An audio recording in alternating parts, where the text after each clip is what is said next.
Hola queridos compañeros y compañeras, ¿cómo están? Bueno, vamos a seguir en este video, vamos a seguir trabajando lo que sería la estadística no paramétrica. Seguimos con un poco más de la prueba de chi cuadrado, ya que como habíamos dicho en un video anterior tiene muchas, pero muchas aplicaciones. Y ya había dado los créditos de este documento, ¿vale? De la Universidad Abierta de Cataluña. Y pues ya habíamos explicado un poquito cómo es la tónica de la estadística no paramétrica, y que en este caso pues vamos a hacer una prueba de chi cuadrado y nos vamos a centrar en dos variables. Ya recordemos que hemos hecho un video para una variable y hemos aplicado lo que sería la prueba botas de ajuste, ¿vale? Entonces, por si no lo han visto, estaré dejando el link de video por acá arribita, no sé. Y vamos a aplicar hoy, nos vamos a concentrar en lo que sería cuando tengamos dos variables y qué podemos hacer, ¿vale? En estadística no paramétrica. Cuando nosotros tenemos dos variables, lo que podemos hacer es una prueba de homogeneidad, o también podemos hacer lo que sería una prueba de independencia. Bueno, vamos a centrarnos un poquito, vamos a ir al documento y vamos a entrar primero a lo que sería la prueba de homogeneidad y después vamos a explicar un poquito lo que sería una prueba de independencia, y haremos un ejercicio práctico de cada uno de ellos y lo haremos con la plataforma RStudio, ¿vale? Entonces, de esta parte lo vamos a hacer pero muy fácil, ya que vamos a utilizar un comando o una sentencia en R, un script donde simplemente se llama chi.test, que nos hace la prueba chi cuadrado dado, y nosotros lo que tenemos que meter, lo que tenemos que dar la orden simplemente es de una tabla de contingencia. Recordemos que los datos, cuando hacemos pruebas chi cuadrado, cuando hacemos prueba de homogeneidad y de independencia, normalmente los datos están dados en una tabla de contingencia. Yo creo que ya nosotros, si están viendo este video, tendrán una pequeña introducción de lo que sería una tabla de contingencia, así que vamos a entrar un poquito en materia. Voy aquí a llegar en el documento donde vamos a trabajar primera parte, la prueba de homogeneidad, y miremos que lo primero que nos dice es que los datos normalmente se trabajan así, como una tabla de contingencia, donde tenemos una muestra que pues, tenemos 1, 2, 3, hasta m muestras, ¿sí? Tenemos hasta m muestras, y estas tienen sus datos. Cada muestra tiene sus datos, ¿vale? Cada muestra tiene sus datos. Y como cada muestra tiene sus datos, nosotros podemos calcular un total, ¿vale? Entonces, este total no es irrelevante en R, ya que por el parámetro o por la función que nos permite calcular la prueba de homogeneidad y de independencia, el total no los calcula automáticamente. Es decir, en R simplemente tenemos que tener la capacidad de programar lo que sería la tabla de contingencia. Y aquí un poquito, acortando todo, la ventaja o como debemos iniciar en R es escribiendo los datos de manera renglón, ¿sí? De manera renglón por renglón. Lo que sí me interesa en R es que para nosotros poder crear una tabla rápidamente y que sea muy cómoda, lo que tenemos que hacer es ingresar los datos de manera renglón y después sí organizar los datos de las columnas. Entonces en R, para poder escribir una tabla de datos, de tabla de contingencia, y de ser de manera pero muy eficiente, lo que vamos a hacer es escribir los datos renglón a renglón, ¿vale? Entonces yo creo que todos tenemos en vista cómo funciona una tabla de contingencia. No le vamos a dar pero mucha importancia. Lo que sí es que tenemos que tener en cuenta que las hipótesis, ¿vale?, que se manejan simplemente es que las m poblaciones son homogéneas, ¿vale? Nosotros trabajamos con una muestra, pero hacemos inferencia estadística sobre la población. Es decir, que la hipótesis nula es que las poblaciones son homogéneas, y la hipótesis alternativa es que las poblaciones no son homogéneas. Es decir, si se parecen o no se parecen, o en este caso si tienen la misma, los esperados son iguales a los observados, ¿vale? Entonces vamos a adelantarnos un poquito y pues como sabrán, el valor chi cuadrado, ¿sí? la fórmula del estadístico como tal está denotado por la n, es decir, que el observado menos el esperado, lo elevo al cuadrado y lo dividimos por el esperado. En este caso, pues ya sabemos que los esperados simplemente es un conjunto de la multiplicación del total de la columna multiplicado por el total de la fila y a su vez dividido por todo el total. Y pues que la probabilidad, en cada tabla de contingencia existe una probabilidad para cada valor, y que esta probabilidad simplemente son la suma. Recordemos que estas n en nuestra tabla simplemente son sumas o son totales, es la suma de la fila, si vamos acá, es la suma de la fila dividido por la suma total, ¿vale? Entonces, esto es muy importante, estas fórmulas son muy importantes cuando nosotros hacemos los ejercicios de manera manual o a lápiz, o en otro término, cuando lo hacemos a mano, cuando hacemos cálculos en una hoja y con calculadora, pues saber estas fórmulas es muy pero muy importante. Igualmente, creo que los que estemos viendo el video hemos tenido la oportunidad de realizar esta prueba. Sin embargo, ahora vamos a hacer esta prueba en RStudio, ¿vale? Es muy pero muy importante cómo saber programar esta prueba, y vamos a adentrarnos a lo que sería, bueno, muy pero muy importante, es que los grados de libertad de esta están notadas como n-1 y k-1. N son los valores que entran en los renglones, es decir, n es cuántos renglones entran, y k serían cuántas columnas están entrando, ¿vale? Acá se le conoce como las columnas.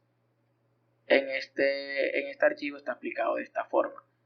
Entonces, si nosotros tenemos una tabla 2×2, es decir, 2 renglones y 2 columnas, nuestros grados de libertad estarían dados por 2 menos 1 multiplicado por 2 menos 1, y que en este caso simplemente sería 1 por 1, 1, es decir, que los grados de libertad serían 1, ¿vale? Esto para cuando queremos encontrar el valor crítico de la prueba chi cuadrado, pero ya sabemos que esto no lo va a hacer R. Entonces, esto simplemente es para tenerlo en cuenta cuando hagamos ejercicios manuales. Entremos en materia y miremos que vamos a conseguir un ejercicio, este aquí, me parece pero muy interesante, y miremos que estamos interesados en estudiar la relación entre la enfermedad, ¿sí? Entre cierta enfermedad y la adicción al tabaco. Para realizar esto seleccionamos una muestra de 150 individuos, 100 individuos no fumadores, 150 fumadores, y la siguiente tabla muestra las frecuencias de enfermedad, es decir, que todos estos datos son observados, y para cada grupo completar tabla. Estos valores que están aquí simplemente son los totales. Normalmente cuando estamos haciendo ejercicios que sean manuales, normalmente estos totales no los dan, o a veces no los dan, pero lo calculamos para hacer cálculos mucho más sencillos. Pero en R ya sabemos que son, no lo podemos hacer. Si queremos lo hacemos, y si quieren no, porque es irrelevante, ¿vale? Entonces lo que nos importa en R es saber cuáles son los renglones, que en este caso es que nosotros vamos a comprobar o queremos hacer una prueba de homogeneidad, si los fumadores con los no fumadores son homogéneos con los que padecen enfermedad o con los que no padecen enfermedad, ¿vale? Entonces nosotros tenemos que grabarnos esta tablita y tratar de replicarla en RStudio para así realizar un contraste de homogeneidad y obtener las conclusiones sobre la relación. Entonces vámonos a irnos a R un momento, rápidamente. Estamos acá en R, y lo que yo he decidido copiar de antemano simplemente es la F, que hace referencia a los fumadores, y les he dado los parámetros que ya teníamos, que eran 12 fumadores y 88. 12 por una parte, donde miremos aquí que padecían enfermedad, y 88 que no padecían. De tal manera que los no fumadores son 25, padecen enfermedad, y 25 no padecen enfermedad. De esta manera he copiado aquí que F simplemente es un vector que tiene 12 y 88, y los no fumadores es un vector que contiene el 25 y el 25, los que padecen enfermedad y los que no padecen enfermedad. Entonces vamos a correr esta primera parte. Hemos creado, miren acá, se han creado dos valores, la F y la no F, y esta parte es muy pero muy vital, ¿vale? Entonces voy a explicar un poquito, voy a borrar aquí y voy a explicar un poco qué significa esto que hice acá. Entonces, lo que yo he dicho, recordemos que, ¿qué hemos hecho aquí? Bueno, aquí lo que yo he hecho es que rbin simplemente significa que quiero unir f y no f, me los una de manera renglón, o sea, de fila, que primero me ponga esto y debajo me ponga esto, ¿vale? Esto significa, o eso realiza la función rbin. Entonces yo le doy f, no f, le doy los dos vectores, estos que están acá arriba, y le digo que me lo llame tabla, porque recordemos que nosotros tenemos que trabajar en R los datos como tabla, ya que como data frame no me acepta la función chi cuadrado, no me acepta un data frame, sino me acepta un formato tabla. Yo le he llamado tabla, pero si yo corro esto en R y le doy tabla, él me está dando esto. Pero esto no es una tabla, sino es una matriz. Esto es una matriz en R. Entonces, para nosotros convertir esto a tabla, lo que hacemos es utilizar la función as.table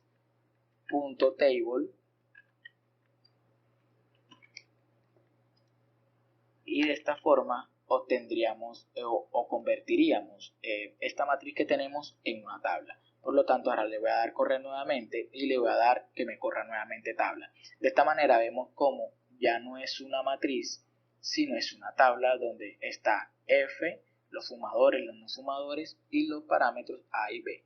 Entonces, esto a y b está muy feito. Vamos a tratar de rediseñar nuestra tabla para que quede un poquito más vistosa, y lo que hemos utilizado ahora es el comando from names, que lo que nos hace es cambiar los nombres de las filas. Le damos el parámetro tabla, que es la tabla que queremos modificar, y le damos los vectores de los nombres, como son dos filas, el primero es fumador y el segundo no fumador. Así también hemos utilizado el comando call names de la tabla, de esta tabla que está aquí, y le hemos dicho que tenemos dos cosas que queremos cambiar, que sería A y B, y en este caso le hemos dado enfermo y no enfermo, dado que así se presentan los datos acá en el inicio, que padecen enfermedad y no padecen enfermedad. Nosotros lo hemos simplificado a enfermos y no enfermos. De esta manera, si corremos los from names y el call names y nuevamente mostramos la tabla, ahora vemos cómo ya ha cambiado un poco la tabla y le hemos dado un poquito de diseño y estamos listos para correr la prueba de chi cuadrado.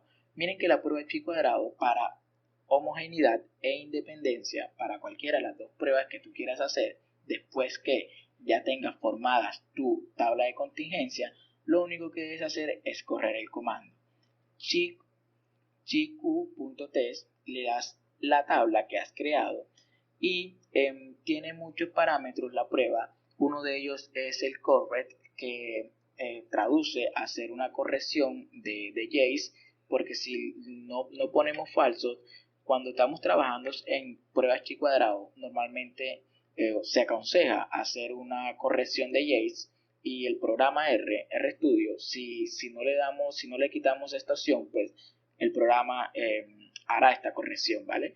No sé si están enterados de que cuando tenemos tablas 2x2 se aconseja hacer una corrección. En este caso, si nosotros corremos, miren que aquí nos dice, hemos realizado una prueba chi cuadrado de Pearson, el test con la Jace Continuity, ¿sí? Es decir, ha hecho una corrección de la continuidad de Jace. Así se llama la prueba que ha realizado. Hemos tenido un valor chi cuadrado de 23.8889 con unos grados de libertad de 1, que ya habíamos dicho que era 1, porque tenemos una tabla 2x2, donde tenemos que quitarle uno acá y multiplicarlos, y pues esto nos daría 1. Y nos ha dado también el valor, que es muy pero muy pequeño, ya que es 1.01 por 10 elevado a la menos 6, ¿vale? Muy pero muy pequeño. Esto significa que es muy significativo y por lo tanto nosotros tenemos que rechazar la hipótesis nula, y que en este caso, si nosotros rechazamos, lo que estamos diciendo es que no son homogéneas, y si estaríamos haciendo una prueba de independencia, pues que tampoco las variables fumador y enfermedad tampoco serían independientes, ¿vale? Ya que descartaríamos esta posibilidad. Bueno, esta prueba normalmente lo que se acostumbra a hacer y lo que yo recomiendo es guardarlo en un vector, lo vamos a llamar prueba. Vemos ahora el resultado se nos va a guardar en una función o en un elemento, un objeto que se llamará prueba, ¿vale? Entonces vamos a hacerlo y ahora vamos a escribir acá prueba y vemos cómo el resultado nos lo arroja. Ahora, queremos ver si nosotros le quitamos la corrección de Yates. Si le quitamos la corrección de Yates,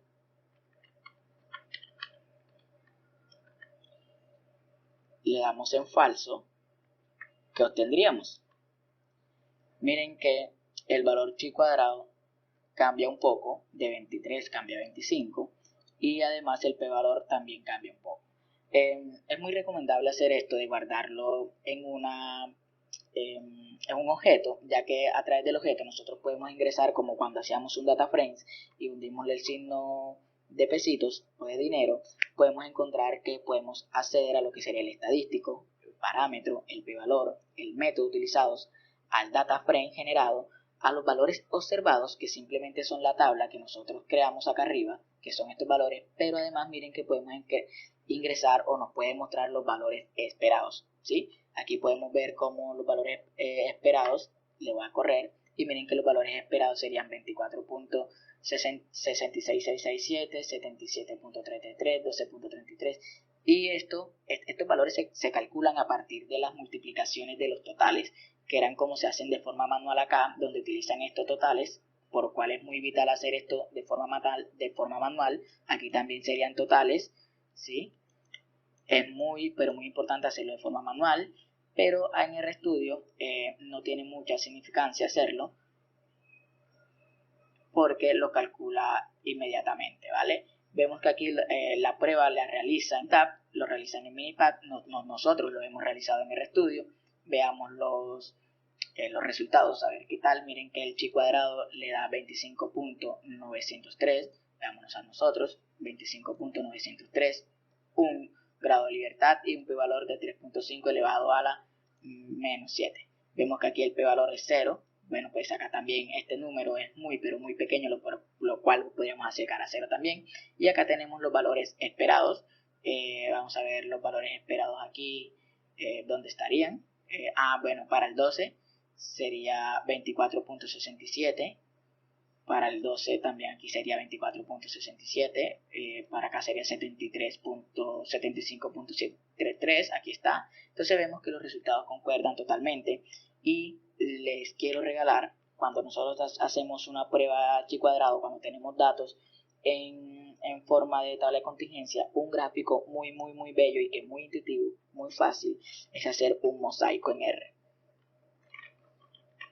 Este gráfico, mosaic plot, si nosotros le damos la tabla, el argumento tabla, la tabla que hemos creado, R nos creará una tabla muy, pero muy bella. Mírenlo que intuitivamente, si le damos un zoom, nos mostraría qué tan pesado, qué tan desnivelado está nuestra tabla. Miren que aquí en la tabla los no enfermos y que sean fumadores son los que comandan la tabla, ¿listo? Entonces es una forma muy, pero muy intuitiva de leer los datos. Además podemos agregarle un poquito de color.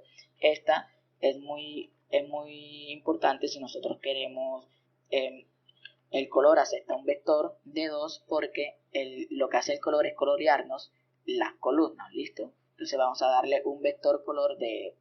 Ustedes saben que en R también los colores tienen números. Pongamos al azar un 3,2, que simplemente le estoy dando que para la columna 1 me dé el color 3 y que para la columna 2 me dé el color 2. Vamos a ver qué nos arroja.